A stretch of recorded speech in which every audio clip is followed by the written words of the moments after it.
along your spiritual journey, along the journey to healing oneself. Many patterns, many harsh ideas of oneself may come through. All of these negative outlooks, all of these harsh self-talk, all of this distraction from realizing the truth of your being all stems from an inner child. So yesterday I briefly mentioned how the first step on a spiritual journey is having self-awareness. And once you have that self-awareness, to recognize the patterns, recognize the areas in your life that are causing you dissatisfaction, and let those show you the emotions that are being stored within yourself to better understand why you've blocked yourself from having the life you desire up until this point. And we realize that a majority of the struggles that we face stem from our inner child, stem from the little version of you that is hurting and that is hiding inside of you, just waiting for someone to acknowledge it, waiting for someone to look at it and give it the love that it's yearning for. Our inner child picks up what the world tells it, just like a small child picks up and registers the way that you respond to it. When there's a little child crying and the parent goes to it and says, "Shut up, stop crying," you're suppressing that child's emotions. That child then feels unsafe to express itself. So it will begin to form a habit of feeling something and saying, "Nope, it's not safe for me to feel this, shove it down." And without the expression of this child's hurt, you will begin to form these patterns that are not serving your highest and greatest good. They are what runs your life. This fear of feeling, this fear of expressing is literally running your life without you even realizing. This little child, no more than 10 years old, who is so beaten down and feels so neglected by this earthly plane because they once knew how unconditional and how freeing love at the core of consciousness is. The universal love that is surrounding us in a blanket of safety and protection and knowingness and truth and wisdom before we incarnate into these physical forms. And we have to separate ourselves from that unconditional love that is all around us and drop into a physical form of 3D where we forget that our true nature is unconditional love. And with this forgetting, we begin to think that the people around us know best. And the people around us who raise us as this child are conditioned themselves. So they can only teach this child what they've been conditioned and taught themselves, unless there is an adult who is conscious and who has made the choice to bring up a child into this world with unconditional love, which I would say a majority of society is not on board with that yet. So what happens is, as the child grows up, it has this conditioning. It's receiving information about how it should be, how it shouldn't be, when it should cry, when it's not okay to cry, when it's okay to speak, when it's not okay to speak. And throughout our lives, we allow these to run us without self-awareness. Without self-awareness, we are stuck in this vicious cycle of pretty much self-hatred. Like we're unaware of the magnitude and the love that stems from who we truly are. And we allow these ideas and these beliefs to cloud our perception of how we see our lives. And we see them and we feel as though it is part of existing to suffer. That because we are humans, it is our birthright to suffer. It is our birthright to struggle and feel icky inside. When in reality, that's so far from the truth. That's such a misconstrued, controlling idea of how life should be. All because we've never looked at our inner child. We've never taken a look at that little kid inside of us and said, I'm sorry. Please forgive me. I love you. Thank you. And allowed these hurts to break down as we start to rebuild our relationship with our inner child, rebuild our relationship with the playful side of us, the joyful, expressionful aspect of our being. This child is the greatest gift of yourself that you can have. When you establish that relationship with your inner child, it is so freeing. It is so fun. And it allows you to see life in such a different perspective, knowing that you are safe, you are whole. I had an experience with my inner child, and it was one of a major breakthrough. I was feeling very uncomfortable as I was trying to fall asleep. I was like, I literally feel like something's missing. And this is what I used to say to my mom when I was so young. Like, I would get so upset and I would cry, like, Mom, something's missing. Like, there's a hole inside of me. Like, there's something missing. And it was the love I wasn't able to give myself at that time.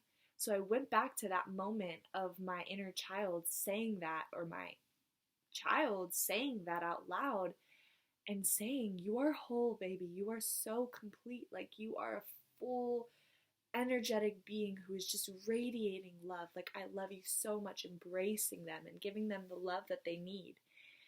And letting this inner child know that they are not alone. And that throughout their entire lives, you are here now, whether it's, like this present moment is what we have now to look back on those, any infinite timelines of the child who is experiencing pain, and give it love. It's that simple. It's you look at that child and you tell it, I love you. Like, I am so sorry that you feel unloved, that you feel unworthy. I'm so sorry that you feel unheard, unseen. I see you. I see you, and I'm here to tell you that everything is going to be okay. Everything is working out exactly as it should. You are on the right path, and everything you're going through is exactly what it needs. I had a client the other day, and where I was doing energy work on him, I was doing Reiki, and I got to a spot, and I felt this this little kid who was so guilty, who felt so disconnected. He felt like he had missed the opportunity to be there for his mother, to support his mother in his time, or in his mother's time of need. The mother was ill and on her way to death, and he was away at college, and he felt this yearning for being able to support her. And we went to that inner child, and I had him visualize that inner child. Look at that child and say, I'm sorry. I'm sorry you felt this way. Please forgive me for neglecting you. I love you. I love you just as you are. Thank you. Thank you for all that you've taught me. And it's so releasing. I could feel the energy knots untangling, and it pulse, subside.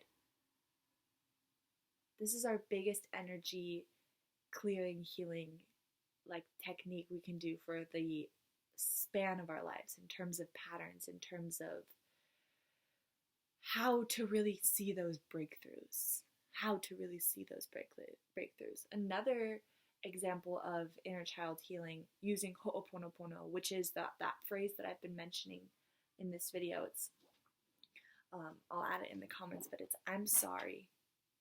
Please forgive me. I love you. Thank you. And you say this to yourself out loud. And then you say this to your inner child. You say this to your partner. You say this to your mother. You say this to your brother. You say this to your dog.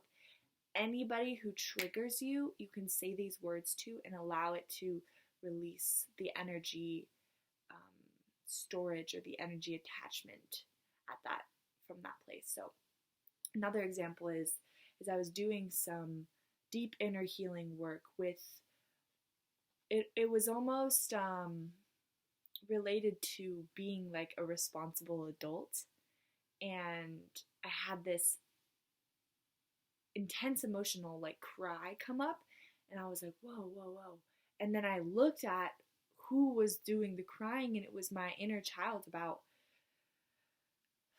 like 15 years old, 14 or 15 years old, when I had just found out that my mom was really sick, and I had to man up. Like I had to become an adult almost just like that. Like I had to step out of the role of like playing and being a kid, and I had to go into caretaker mode. I was a full-time caretaker at 16 years old, and that was really hard.